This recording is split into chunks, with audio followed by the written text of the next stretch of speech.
Welcome to Family and Feast channel. My name is Janet and this is Chloe again.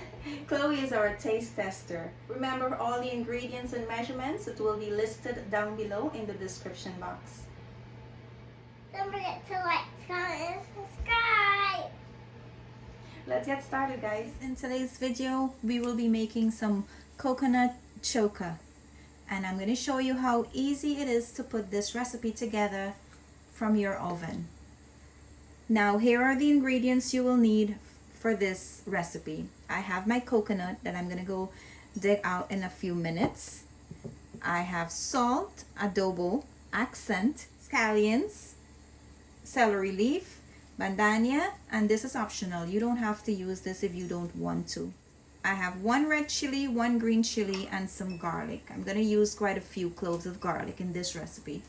So the next step is to take the white part of the coconut out, the flesh of the coconut, and after I get this out, guys, I'll show you the next step. So guys, I managed to dig these out of the coconut shell, and I'm going to place these on a baking pan, and we're going to put these in the oven. I'm going to turn on my broiling feature, and I'm going to put these as close as possible to the burner. We want to make sure that they are nice and roast, dark outside, and then we're going to turn them over and make sure that they're a little bit dark inside as well. But I'll show you just what we're looking for. So I'm going to head over to the stove. So to roast your coconut here, you want to raise one of the rack close to the broil feature, which is this burner right here, and allow the coconut to be a little bit close to the burner so it can roast really nice and fast as well. So we're gonna work on this side first, and I'm gonna close this and turn my stove. So I took my coconut out of the oven, and this is the darkness I got it to be. So I'm gonna go wash these now. You wanna wash them and just peel all this burn part out.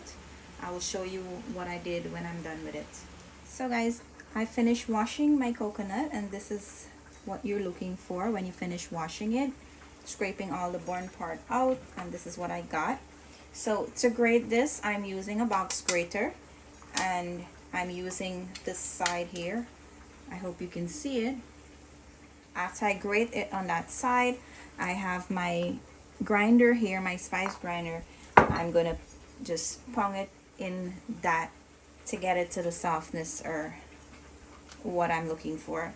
So I'm gonna start by grating it on this side.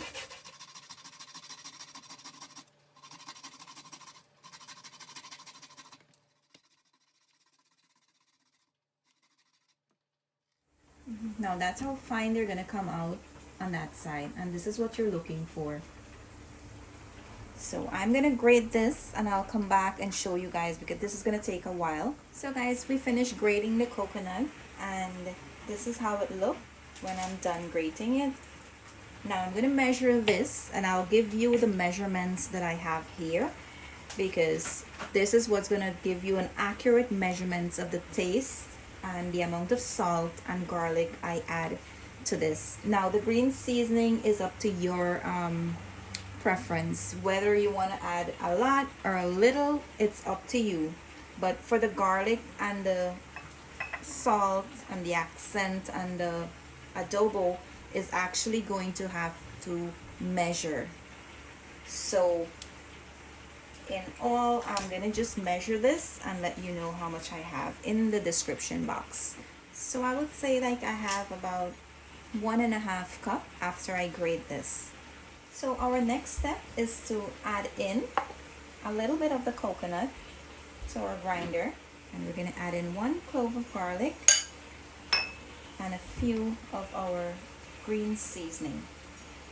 Now you're gonna pound this until, or grind it until it forms into a ball, and you can play with it without it falling apart. So guys, we're gonna check on this now. So how I know when my coconut choka is ready, I'm gonna squeeze this into a ball, and once it stays together, and it doesn't fall apart, you know you're all set with this set. So you can just place this on the side and you're going to continue with the rest. So guys, this is all done here. This is the last set I had to grind, and I'm going to add in all my dry ingredients now to make sure that it has a nice taste. And we're going to mix this in, and we're going to taste and adjust the salt if you need to. So once you add in all your dry ingredients, you're just going to pound it around a little bit more until you know that all the dry ingredients are combined with your coconut. Now here's the final results of our coconut choka, guys. And as you can see, it's sticking together in one clump, like a lump. You would not be able to stop pounding this until you have the same result like I have here. And to know, like I said, you're just going to form them into a little ball and make sure that it stays.